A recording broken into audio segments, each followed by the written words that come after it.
Operations के दौरान हिजबुल मुजाहिदीन के 9 आतंकी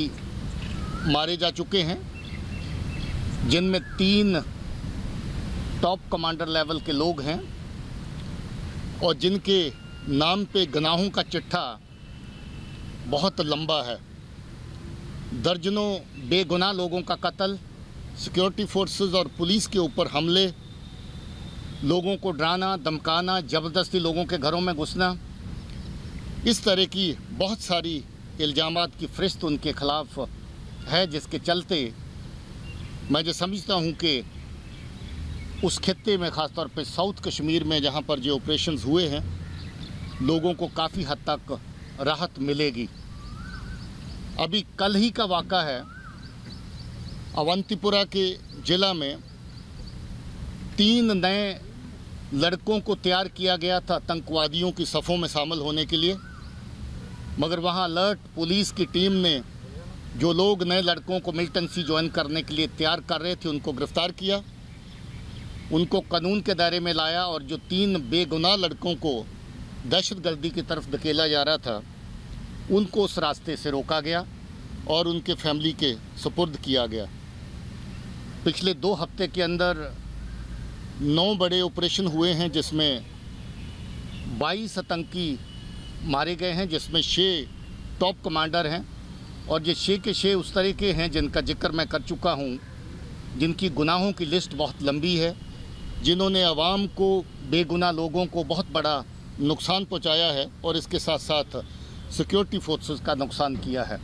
बहुत सारे लोगों को ये इल्ज़ाम देते हुए कि सिक्योरिटी फोर्सेस के सोर्स हैं उनको मारा गया। पिछले साल एक एसपीओ लड़की खुशबू को मारा गया, उसका गुनाह भी इन्हीं के सर पे चढ़ता है। ये 22 आतंकियों का ख़त्म होना, जिसमें ज़्यादातर 18 लोग जो हैं वो साउथ कश्मीर के 3 ज़िलों से हैं, पुलवामा, कुलगाम, शोपियां और अवंतीपुरा का एक केस। ये समझ लीजिए कि 18 टेररिस्ट का उस एरिया से निकल जाना, ख़त्म हो जाना लोगों के लिए बहुत बड़ी एक राहत की बात है, क्योंकि लोग इनसे बहुत परेशान हो चुके हैं। इसके साथ ही साथ जम्मू के एरिया में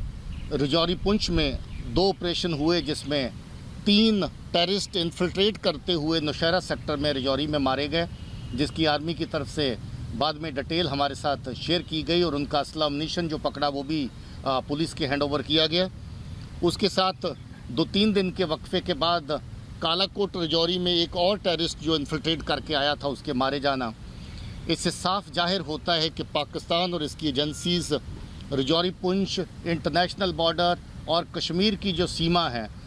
चारों तरफ से अपने आतंकियों को धकेलने की ताक में जहां पर रहती है। और हमारी जो सतर्क फ़ौजें, सतर्क फोर्सेस जो तैनात हैं बॉर्डर के ऊपर, बीएसएफ जो तैनात है इंटरनेशनल बॉर्डर के ऊपर, एलसी के ऊपर भी आर्मी के साथ अपनी जिम्मेवारी निभा रही है।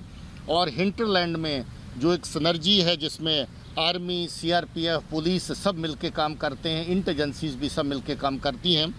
हम सब मिलके इस मिशन के लिए कि वहाँ पर जो शांति है उसको और मजबूत किया जाए, अमन को और मजबूत किया जाए, लोगों के साथ जो जुल्म सितम हो रहा है उसमें कमी हो, लोगों के साथ जो ज्यादती हो रही है उसमें कमी हो। इसी के बीच में एक बहुत बड़ी आईडी भी 28 तारीख को पुलवामा में नाकाम की गई थी। जैश ए मोहम्मद के आतंकी उस आईडी को तैयार करके हिजबुल मुजाहिदीन को साथ लेके उसको किसी सही टारगेट तक पहुंचा करके फोर्सेस का नुकसान पहुंचाना चाहते थे।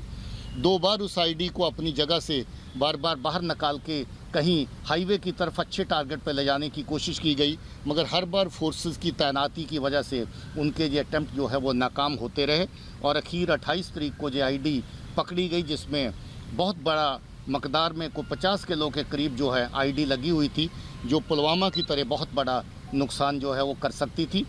उसमें जो शामिल आतंकी